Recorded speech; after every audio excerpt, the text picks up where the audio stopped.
Jeg hedder Lau Laursen. Jeg er indehaver og administrerende direktør i den virksomhed, der hedder Lauren Erhvervsrengøring, Danmarks første svanemærkede rengøringsvirksomhed. Vi er ca. 50 medarbejdere. Vi løser primært erhvervsopgaver på Sjælland. Vi har valgt at bruge elbiler, fordi en del af vores strategi i virksomheden er, at vi vil være den rengøringsvirksomhed i Danmark, der har den stærkeste CSR-profil, med primært fokus på miljøet.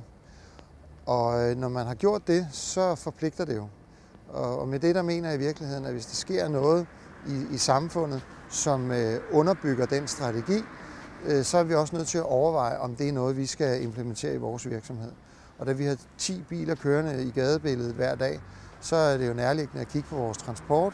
Og det er derfor, vi har valgt at sige, at vi skal prøve elbilerne af. Vores medarbejdere har selvfølgelig haft deres forbehold, ligesom alle mulige andre, men vi har gjort vores forarbejde godt. Vi har kortlagt medarbejdernes kørselsmønstre osv., så når vi udsætter en medarbejder for en elbil, så ved vi, at det vil fungere i deres hverdag. Og vores medarbejdere har taget imod det med kyshånd. Jeg vil sige, den første medarbejder, som fik en varevogn udleveret klokken 9 om morgenen ude hos Better Place og skulle teste den, ham talte jeg med første gang klokken 1, og der bedyrede han, at han var ikke meget for at skulle af med den her igen. Jeg vil sige, en anden ting omkring medarbejderne, det er, at noget af det, der er helt fantastisk ved at køre i elbil, det er støjniveauet. Og støjniveauet fra en middelklassebil og så til en elbil, det er mærkbart. Men det er ekstremt, hvis man sidder normalvis i en kassevogn med en larmende dieselmotor, og så kommer til at sidde i en kassevogn med en elmotor. Hvis jeg skulle fremhæve nogle ting omkring det at køre elbil, som skulle overbevise andre.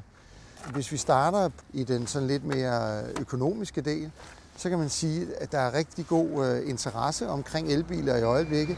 Det er en god historie, der er noget at snakke med kunderne om.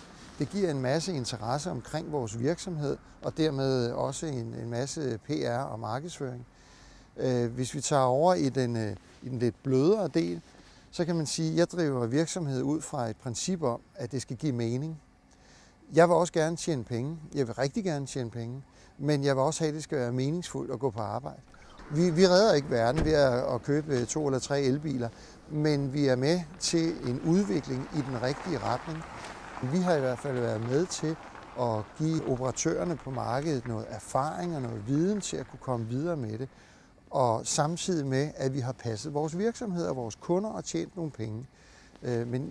Men i den bløde del, så handler det om, at det skal skulle give mening, det vi gør.